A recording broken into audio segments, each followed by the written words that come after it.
want to preface this by saying, this is a long one. So if you're comfortable, maybe grab a drink, settle in, because I've been wanting to get this off my chest for a while now. It all started when I was 14 years old. Freshman year of high school. I was that girl. You know the type. Shy, awkward, kept to herself. Didn't really know how to navigate social situations all that well. And there was this guy. I knew of him through a mutual friend. We weren't close at all. Barely spoke. But from what I could tell, he seemed quiet, harmless. We both liked anime and manga. So I figured, hey, we at least had something in common. Our school was having a Sadie Hawkins dance. For anyone who doesn't know, that's the dance where the girls are supposed to ask the guys. And I thought, you know what, I'll be nice.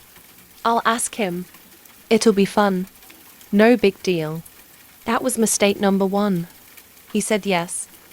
And we agreed we'd just meet there with our friends. Simple enough, right? A few hours later, I get a Facebook message from him.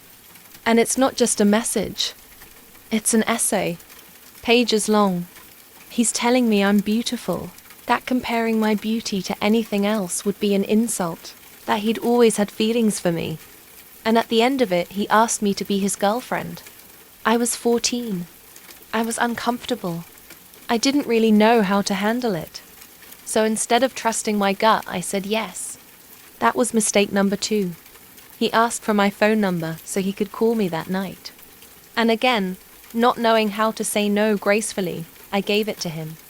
Mistake number 3. He called me that evening, and within that first conversation, I learned things I genuinely did not want to know. The first thing I noticed was that this guy cried. About everything. And look, I want to be clear. I'm not here to shame men for having emotions. That's not what this is. But this was different. This was weaponized crying. His friends didn't appreciate him. Tears. No girl had ever liked him before me. Tears. He failed his assignments at school, which he openly admitted he hadn't done. And somehow the teacher was the villain. More tears. And it was constant. He also told me in that very first phone call that he had a foot fetish. And now that I was his girlfriend, he was very excited about what that meant for him. I was 14 years old, deeply uncomfortable with my own body, and this person I barely knew was telling me this. I went quiet for a moment, just processing, and he immediately started crying because he thought I was disgusted by him. I told him I wasn't. I should have been honest. I should have ended it right there. But I didn't. He called me every single night leading up to the dance. Every conversation followed the same pattern. He'd complain. He'd cry. I'd comfort him. Over and over. The night of the dance, he mentioned he'd never had his first kiss. And I, for reasons I still don't fully understand, kissed him, just to move past it. But that one moment opened a door I couldn't close. For the rest of the night, he kept trying to kiss me, pushing for more, and it got so out of hand that a teacher physically had to separate us. He went off to sulk naturally. Afterward, I got a text from him saying the kiss was, and I'm not exaggerating here, delicious, and that the teacher just didn't understand our love. My stomach dropped. I wanted to break up with him right then, but I didn't. And that was mistake number 4. A couple days later, he invited me to the movies. His friend wanted to come and try to pressure me into bringing my best friend along, because apparently his friend had decided she should be his girlfriend now. She didn't even like him. She actively disliked him. I said no, repeatedly, and his friend called me a name I won't repeat here. And of course, crying. We saw a movie, and the second the lights went down, he grabbed my face and started kissing me. His friend was sitting directly behind us the entire time. I kept trying to push him away and he kept coming back. It was humiliating.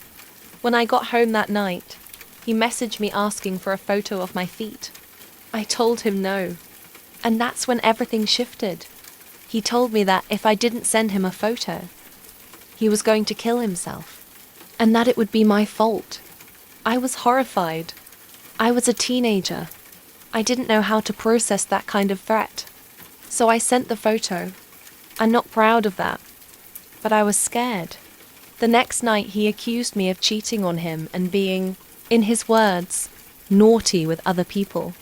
When I told him that wasn't true, he threatened to hurt himself again. I tried to calm him down, told him I wasn't like that, and suddenly, like a switch flipped, he was completely fine. He asked me if we could just forget the whole thing had happened. I tried to tell him how inappropriate all of this was. He started crying again and asked for another photo. This cycle repeated for days.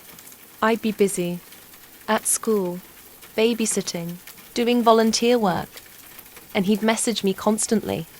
If I didn't respond immediately, I was cheating.